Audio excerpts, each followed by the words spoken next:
actually really impacts your moods. So whether you're feeling more depressed or you're feeling good about yourself, it is affected by nutrition. Nutrition affects your sleep, so it promotes good sleep if you have good diet. Really gives you better energy levels when you eat well. And it affects your outside appearance, so your skin, your hair, you know, things that help you look presentable in the workspace.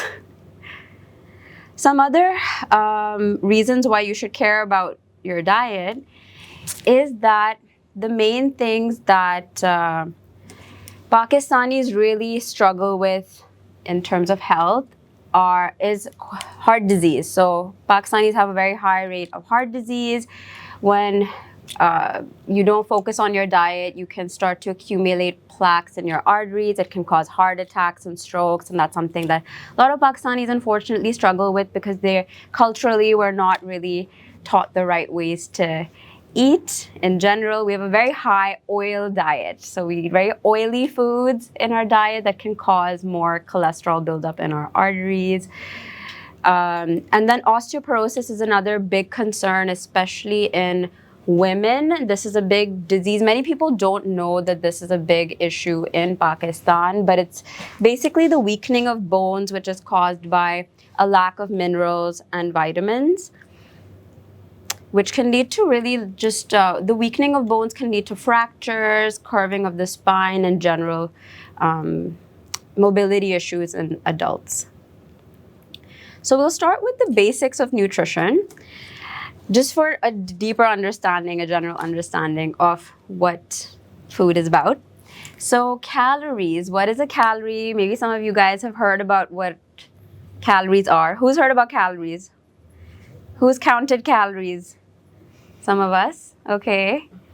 So what are calories? So generally, sometimes when you see on a menu or if you look into an app, certain foods say that they have certain calories.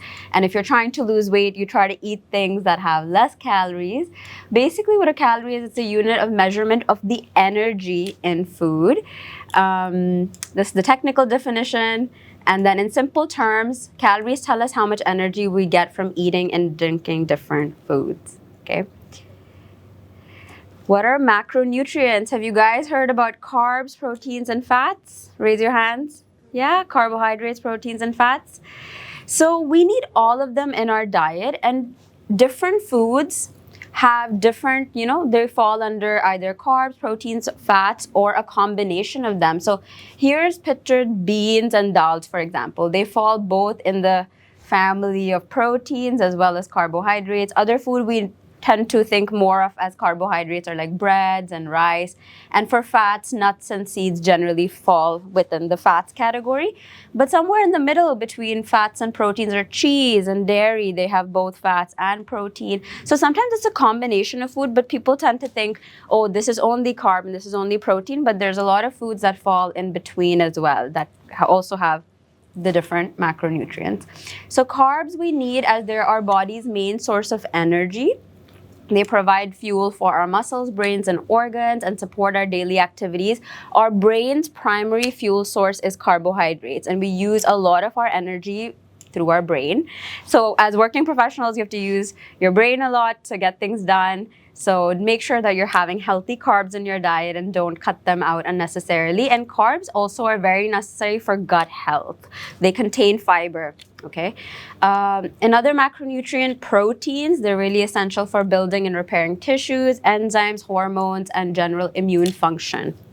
Many benefits. And then fats are your energy sources. They are important for cell membranes, hormone production, and nutrient absorption, and they're found in these foods. So we really need all the macronutrients in our diet. I know there's a very popular weight loss diet that say, oh, you don't eat fats. Let's say back 10 years ago, there was a no fat movement, and then it became a no carb movement.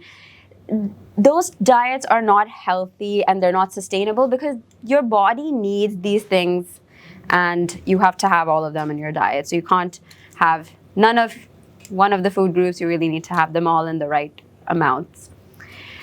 Then we move on to our micronutrients, which are needed in smaller amounts in our diet. So those are basically our vitamins and our minerals. Those are your micronutrients. Again, we're needed in small amounts in our diet.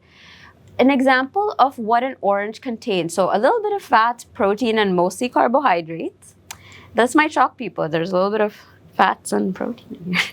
And all the different vitamins, right? So it's so important to have a variety of these healthy foods because they really help us meet our daily micronutrient requirements that, in our processed foods like chips and cookies and the more processed foods, they don't have all of these things. So we really miss out on these micronutrients that we really need, okay? They not only provide energy, but they're really needed for very important functions in our body. So calcium and vitamin D, we've all heard of that. Build and repair bones. Magnesium, vitamin E prevents inflammation. There's so many uses of these small micronutrients. And again, if you don't have a healthy diet, you can very easily fall low in these. And it can cause all sorts of issues with your bones, with your muscles, with your energy, all kinds of issues. So how do you have a healthy diet? How do you make sure that you eat enough carbs, proteins, fats, and all the micronutrients? Well, pyramid might be a nice way to explain. You want the basis of your diet to be, healthy carbohydrates, whole grains. Try to avoid white rice, white bread, and flour, more refined, but go more towards your whole grains like brown rice, whole wheat pasta, oats, quinoa, barley. They're more natural, okay? They have more nutrients, more minerals in them than the processed version. Then we move on to fruits and vegetables. So important to have color in your diet. The more color you have in your diet, the more it helps to prevent disease. Okay, so the different colors give many different benefits. Really go for, reds and purples and yellows and all these colors in your diet. They're very good for health prevention. At least 2 servings of fruit every single day and lots of veggies.